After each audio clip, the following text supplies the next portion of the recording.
Story के start में हम एक लड़के को देखते हैं जो कि अपनी लिटिल सिस्टर के साथ में एक जगह पे खड़ा हुआ होता है और उन दोनों को ही काफी सारे लुटेरों ने घेर कर रखा हुआ था और वो लुटेरे उस लड़के से कहते हैं कि जल्दी से इस बच्चे को हमारे हवाले कर दो, अगर तुमने ऐसा कर दिया तो हम तुम्हें जिंदा छोड़ देंगे। वो लड़का कहता है कि चाहे इसमें मेरी जान ही क्यों न चली जाए, लेकिन कभी भी मैं अपनी लिटिल सिस्टर का साथ नहीं छोड़ूंगा। तभी हम वहाँ पर एक वॉरियर को देखते हैं जिसका नाम होता है जू जैंग। वो छोटे लड़के से कहता है कि मैं तुम्हारी जान बचाऊंगा, तुम चिंता मत करो। और तभी वो यहाँ पर अपने एक स्वॉर्ड की एक बहुत ही पावरफुल टेक्निक को यूज करता है, जिससे कि उसने अकेले यहाँ पर मौजूद सभी के सभी लुटेरों को हरा दिया था। इस स्लैशिंग अटैक के सामने वहाँ का कोई भी लुटेरा टिक नहीं पाता। इसके बाद अब कहानी आगे बढ़ती है और हमें 10 साल के बाद का सीन दिखाया जाता है, जहाँ पर हम कुछ लोगों की टोली को देखते हैं जो कि अपने साथ में एक बहुत ही कीमती खजाने को लेकर जा रहे थे। इसके प्रोटेक्शन में वहाँ पर काफी सारे सिपाही भी होते हैं। वे लोगों के सामने हमारा मेन कैरेक्टर आता है और ये वही लड़का है जो कि 10 साल पहले हमें दिखाया गया था और उसका नाम होता है पीटर। लेकिन ये सिपाही उसको अपने रास्ते से गालियाँ देते हुए हटा देते हैं, लेकिन पीटर उनके रास्ते से हटते हुए उनसे कुछ भी नहीं कहता। और तभी हमें पहाड़ी पर लुटेरों के एक लीडर को दिखाया जाता है, जिसके इशारा करते हुए उस टोली के रास्ते को ब्लॉक कर दिया जाता है ताकि वो लोग खजाने को लेकर यहाँ से आगे न बढ़ सके। तो टोली के लीडर कहता है कि जरूर ये डकैतों की चाल होगी, तो वो जरूर यहाँ पर हमसे हमारे खजाने को छीनने के लिए आएंगे। और फिर तभी एक बंदा कहने लगता है कि इतनी हिम्मत किसमें है जो कि हुवेई के बॉडीगार्ड्स को रॉब करने की कोशिश करे। लेकिन तभी यहाँ पर लुटेरों की गैंग काफी तेजी के साथ में बढ़ने लगती है, जिसको असल में कहते हैं मनी गैंग। और हुवेई टोली को बिना पता चले ही उन पर अटैक कर दिया जाता है। मनी गैंग के पास में कुछ इतने ज्यादा खतरनाक हथियार होते हैं कि वो लोग एक ही अटैक के साथ में अपने दुश्मन को खत्म कर दे रहे थे। टोली का लीडर तो अब यहाँ से अपनी जान बचाकर भागने लगा था। वो चिल्लाते हुए कह रहा होता है कि प्लीज मुझे जान से मत मारो, लेकिन मनी गैंग उसकी एक नहीं सुनती और मौका पड़ते ही उसको पूरी तरीके से खत्म कर देती है। मनी गैंग का लीडर अपने गैंग से कहता है कि किसी को भी जिंदा मत छोड़ना, इसीलिए वो सभी मिलकर पूरी टोली को ही खत्म कर देते हैं। इसके बाद फिर वो सभी के सभी लोग पहुंच जाते हैं उनकी गाड़ियों के पास में, जिसके अंदर रखा गया था बेशकीमती खजाना। मनी गैंग का लीडर उसकी पेटियों को खोलता है जिसके अंदर सोना ही सोना भरा हुआ था। साथ ही साथ वहाँ पर एक ऐसा भी बॉक्स होता है जिसके अंदर बहुत ही ज्यादा पावरफुल बीड रखे हुए होते हैं, जिनकी मदद से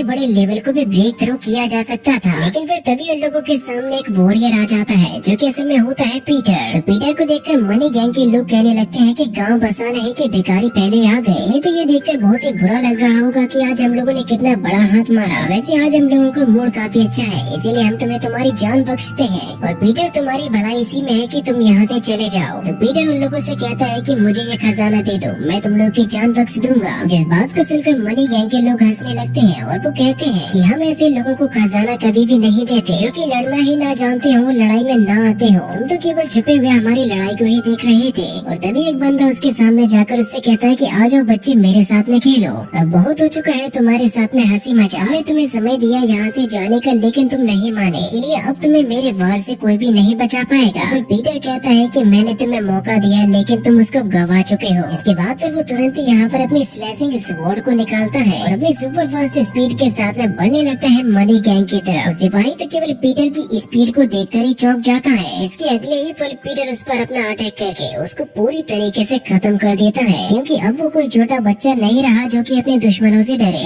एक बंदा कहता है कि मैंने ये नहीं सोचा था कि ये बच्चा इतना ज्यादा फास्ट हो जाएगा, इसीलिए वो लोग डिसाइड करते हैं कि वो सभी मिलकर पीटर को मारने के लिए जाएंगे। तो पीटर दोबारा से अपनी सुपर फास्ट स्पीड का यूज करके मनी गैंग के लोगों के साथ में फाइट करने लगता है और अपने काफी सारे पावर वाले स्लैशिंग अटैक्स को करके उनमें से कई सारे लोगों को मार चुका था। और अब सबसे लास्ट में वहाँ पर बचा हुआ होता है मनी गैंग का लीडर, जो कि अपने गुस्से के साथ में पीटर पर हमला करने के लिए चला जाता है। और वाकई में उसके अटैक्स भी पीटर के ऊपर भारी पड़ रहे थे। वो कहने लगता है कि बच्चे ये तो अभी शुरुआत है, और वो अपने दो सिपाहियों के साथ उस पर अटैक करने के लिए जा रहा था। लेकिन अब पीटर ने भी जू जैंग की स्लैशिंग स्वॉर्ड टेक्निक को सीख लिया था, जिसे वो अपने फुल फोर्स के साथ में कंबाइन करके सीधा अटैक कर देता है मनी गैंग के ऊपर, जिससे कि मनी गैंग का कोई भी बंदा यहाँ पर उसके सामने टेक नहीं पाता। और लीडर भागते हुए चिल्लाने लगता है कि प्लीज मुझे मत मारो। पीटर अपने कल्टीवेशन का ज्ञान को दर्शाते हुए ये बताता है हमें जो कुछ भी पाना है वो इस जिंदगी में ही पाना चाहिए, क्योंकि डेथ हो जाने के बाद हमारी कामयाबियों का कोई भी वजूद नहीं रहता। तभी हम वहीं पर बैठा हुआ देखते हैं जू जैंग को, जिनके साथ में पीटर की लिटिल सिस्टर भी होती है और उसका नाम होता है लिटिल रूबी। अभी लिटिल रूबी नीचे आकर अपने भाई की तरफ जाती है, लेकिन वो उसको इग्नोर करते हुए चली जाती है लूट के सामान की तरफ। पीटर कहता है कि ये हमारे लिए काफी होगा। रूबी को यहाँ पर कुछ पिल्स मिलती है, साथ ही यहाँ पर वो हथियार भी भी डला हुआ था जो कि एंशिएंट टाइम का है, बट उसको मॉडिफाई करके नया बनाया गया। तो जू जेंग पीटर से कहते हैं कि इसे तुम अपने लिए एक गिफ्ट के तौर पर समझ सकते हो, क्योंकि ये वेपन बहुत ही ज्यादा खतरनाक है और इसी की वजह से मनी गैंग ने कम से कम पूरे 13 शहरों को लूट लिया, वो भी बिना किसी दिक्कत के। इसमें कोई दो राय नहीं है कि उनका लीडर 4 रियल से भी आगे निकल गया होगा, और तुम इस बात को मानो या ना मानो, लेकिन अब मनी गैंग तुम्हारे पीछे पड़ने वाली है। पीटर जू जेंग से कहता है कि क्या मुझे यहाँ से भागना चाहिए। जू जेंग कहते हैं कि नहीं, अभी ऐसा करने की कोई भी जरूरत नहीं है, क्योंकि जब तक मैं तुम्हारे साथ में हूँ मैं तुम्हारे लिए कोई भी खतरा नहीं देख सकता, क्योंकि तुम तो हमारे लिटिल मास्टर हो। लेकिन तभी पीटर कहता है कि प्लीज आप मुझे ये मत बुलाइए। तो लिटिल रूबी उससे कहती है कि अब आखिर तुम करने क्या वाले हो। इस बात पर जू जेंग कहने लगते हैं कि ये भी उतना ही स्मार्ट है जितना कि मैं अपनी 19 की उम्र में था। इसके पास में काफी गजब की स्किल्स है जो अपने केवल एक स्लैशिंग अटैक से माउंटेन्स को तक फोड़ सकता है। पीटर कहता है कि मैं अभी भी और भी ज्यादा मेहनत करूंगा। तभी जू जेंग उससे कहते हैं कि तुम ये सारी की सारी सू यांग बीट्स को खा लो। लिटिल रूबी कहती है कि मैंने